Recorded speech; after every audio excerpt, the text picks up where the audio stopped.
and I think this is one of the reasons why marriage therapy is so problematic, because a lot of marriage therapy models are geared toward the relationship as the client. A lot of faith-based couples have trouble with this because Mm-hmm. the preservation of the relationship is top priority, Yeah. and the two individuals in the relationship are supposed to basically sacrifice themselves for the survival of the relationship. And over time, as you know, that causes chronic health problems, Mental health. mental health problems, loss of identity. Mm-hmm. It just it's huge. I'm Mona Kay, and I've been the host of the Neurodiverse Love podcast for 5.5 years. We didn't know we were a neurodiverse couple until our 29th year of marriage, and oh my gosh, did we misunderstand each other. I'm Jodi Carlton, and my journey understanding autism and other types of neurodivergence started with my daughter, who's 23 now. We were married for 19 years, but we had no idea that he's autistic.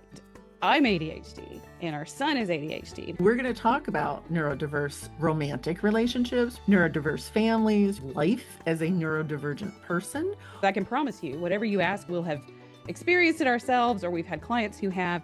So send us your questions and your comments. And don't forget to like and subscribe. So you have someone who's on one extreme, who's very much staying in the kind of rotating door, revolving door, seeing the next person, not committing. Mm-hmm. Um, and then you've got the other extreme, who is someone who's just not, I won't say overly committed, but who will who doesn't believe in or won't be seeing multiple partners, but they'll Right. oftentimes lock into a relationship long term and much more serious and intense, or not intensely, but they'll stay in it much longer than is Yeah. needed. They'll have trouble letting go and moving on, or recognizing that this is not healthy. So I think it's at either extreme.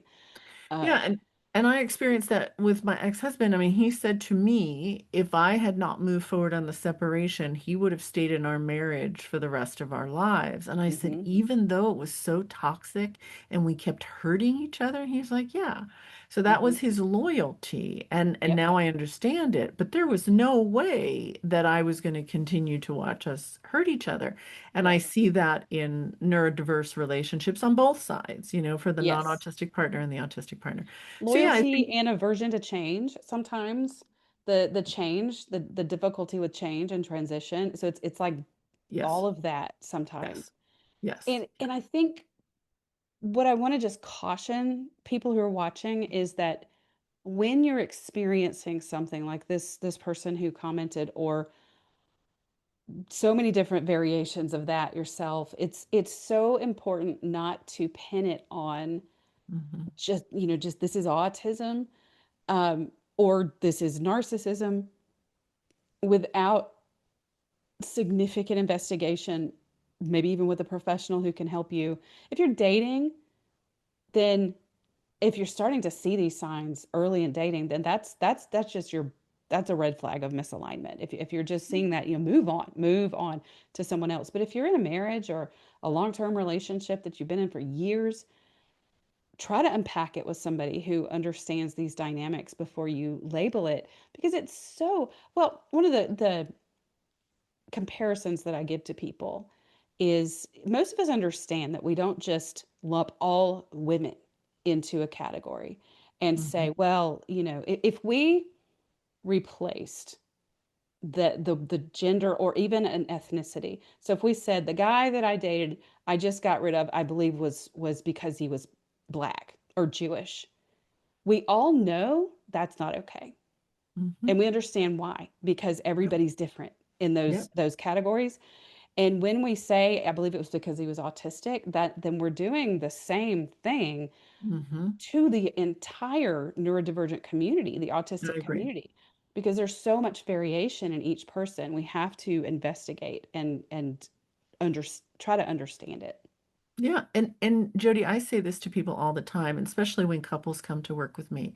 I say my investment is not in making your relationship work. My investment is in helping both of you understand what you need individually and what you Mhm. need as a romantic partner.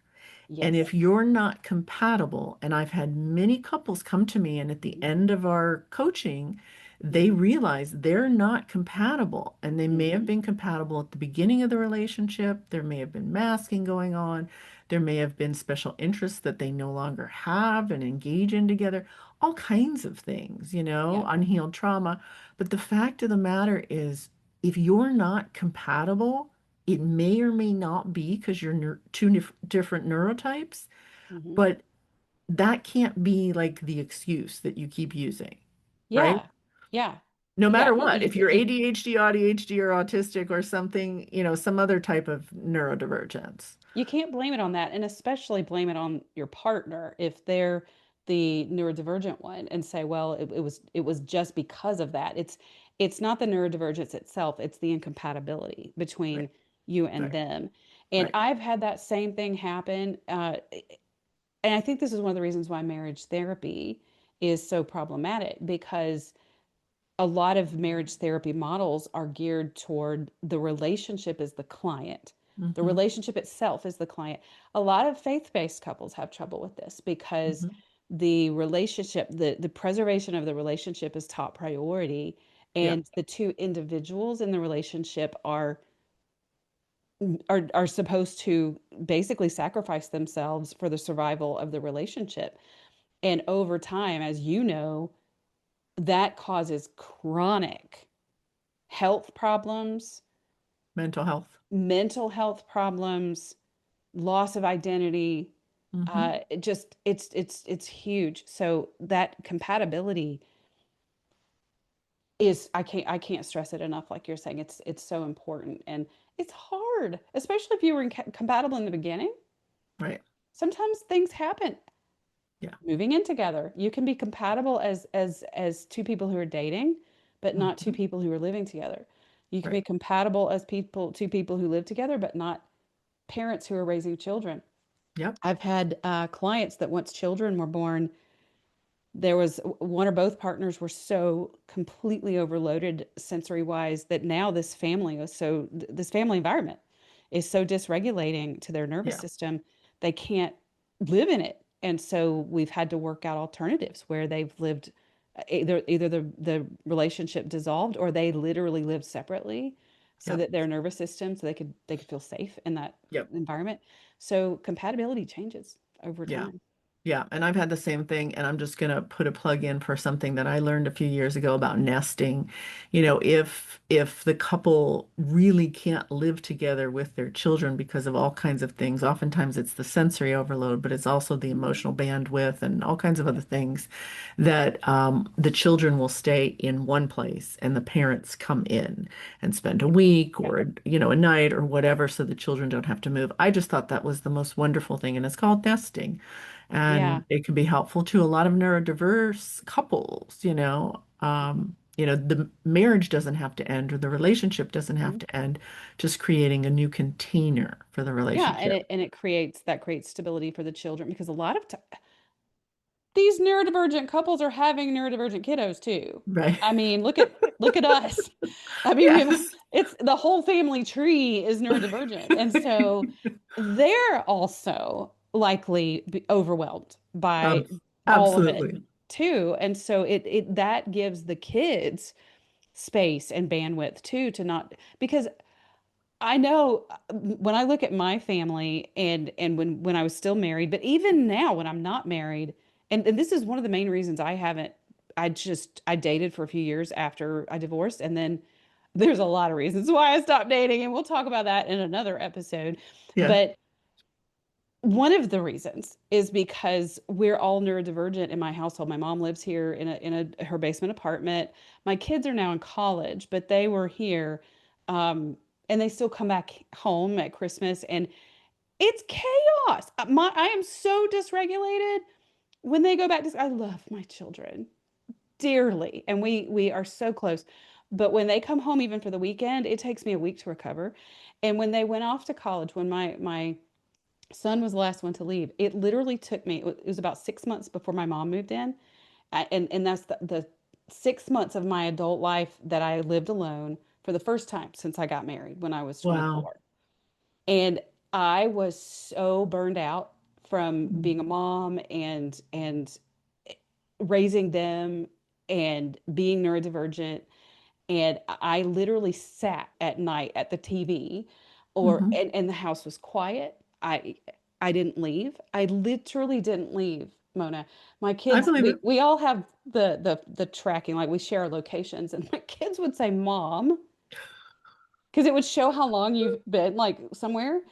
And it would be like Friday, and they'd be like, "Mom, you haven't left the house since Sunday." And I'm like, "Yes." And it's glorious. I'm like, I'm having, Yeah. grocery delivery. But it took, and then when my mom moved back in, it was a little too soon for my liking, but we needed to do it. We did it. And that's been a transition, but we've had to learn how to also have boundaries where I have my downtime. And that is the reality for neurodiverse families, Mhm. and our kids are growing up in that chaos oftentimes too. So we have to look at alternatives, and that's Yeah. okay. I want you to hear that if you're listening. Not only is it okay, but it's necessary. 100%. 100%. And I've talked to my daughter who's almost 30 now, and every time I got emotional or I raised my voice, she would run into her room and slam her door. She Yes. could not handle it, whether it was sensory overwhelm, it was the emotional issues, it was she just couldn't listen to the pain that I was sharing with her father, and she loved Mhm. us both. Who knows? But she is conflict avoidant, and Yep. she still to this day is. She does not want to engage in those conversations. She does not want to hear somebody screaming. She's definitely a little bit codependent and a people pleaser.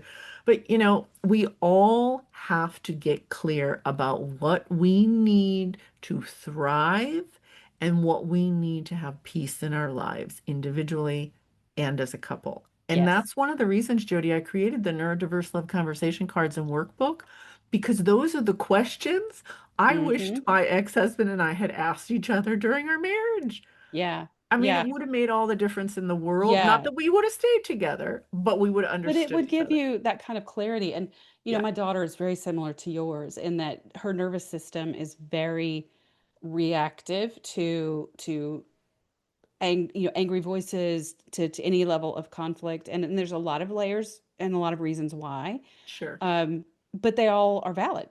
And so she's very similar to what you just described. Whereas my son and I, we're both ADHD. My daughter's autistic ADHD, but she has enough of the tism that she doesn't want to be a part. She doesn't want to have a part of the conflict. My son and I both go toward it.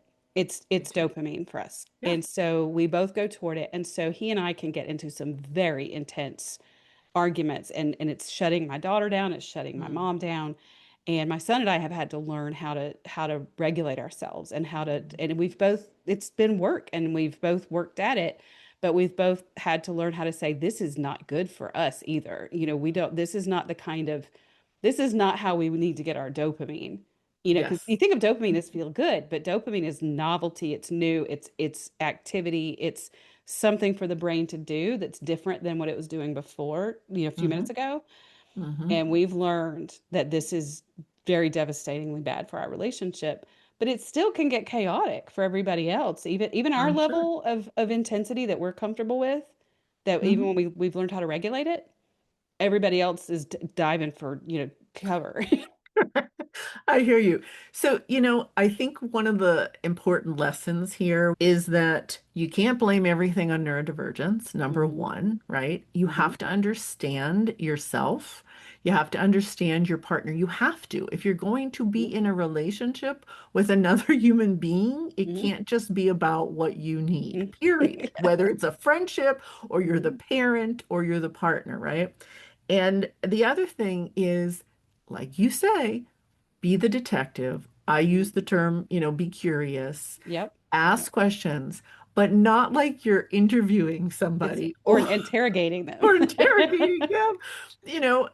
A question here and there, and sharing that, you really want to understand what they need and how you can be a better partner. Putting it on Yes. yourself, I think, is really important. So anything else before we wrap up? I'll just give people a little tip for how to ask curious questions that don't feel like an interrogation. Beautiful. A lot of times questions feel like a setup. Even Mm, it's like yeah. I'm curious. Let me ask you this. If you know that you're asking someone a question so you can tell them how you feel about it or what you're thinking, I was so that's guilty not of that. curiosity. That is a setup. Yes. And so what you really the only way to be genuinely curious is to say, I genuinely am curious about what you think or feel about this. And I'm not going to share with you. I'm not here to tell you what I think or feel about it. I'm just curious about you. And even if you do have the urge to say, well, the way I think is blah, blah, blah, blah, blah, you have to resist that. You have to resist that. You have to take what they tell you and say, okay, thank you for telling me. I appreciate that. I'm gonna go process that. I'm gonna think on that. And then go think on it. Go process it. Talk to Chat GBT about it. But in that moment, if you're asking them something in order to tell them something, that's not I being agree. curious and that's not a detective. So I agree. And check so I'm yourself. gonna I'm gonna tell you what my experience is with the person in my life right now, right? So when I ask him a question, now he will say to me, "No, no, no, I want you to answer it first." So it's a different dynamic, and I'm not sure exactly why that's what's happening, Uh-huh. but I will answer it first and then he will answer. And, he may have had other people do exactly what you're talking about because I was Hmm. so guilty of that in my relationship. I wanted to prove my ex-husband Me too. wrong, right? Yes. That's why I was asking the question because I wanted to prove him wrong. So, yeah, I think you got to get clear about whether or not it's really an exchange of ideas and information or if it's very judgmental and Yeah, wanting if to you're if prove you your really partner are wrong. setting them up so that you can tell them what you think. Right, And right. and and Mona, I'm so glad you're willing to be authentic, and I know I am because I have definitely had my flaws and have had to learn from my mistakes, and I am still not. There are still times it's hard for me, and Oh, I have very hard. days that I'm like, that was not my best moment right there. Um, and we all just really need to not take ourselves so seriously and just recognize that we're gonna screw up. But that's really hard when you're in that what I call boxing ring with somebody, like when you're feeling like you're having to defend yourself or be on the offensive. That's hard to do. It's hard to step out of that boxing ring and go, okay, I'm just gonna be curious. Yes, But yeah. I So agree. let's wrap up today then. And just want to remind those of you who are listening, if you have a topic you want us to cover or a question for us or a comment, please, please, please reach out. I think next time we need to talk about dating and sex a little more. Let's Okay. let's give them a little teaser because there's Okay. so much there. We'll do it. You think? Okay. Yep, we'll do it. All All right, we'll right. do Thank it. you, everybody. Anything else you want to add? Yeah. So, where do people find you, Jodi? Oh, of course I forgot that.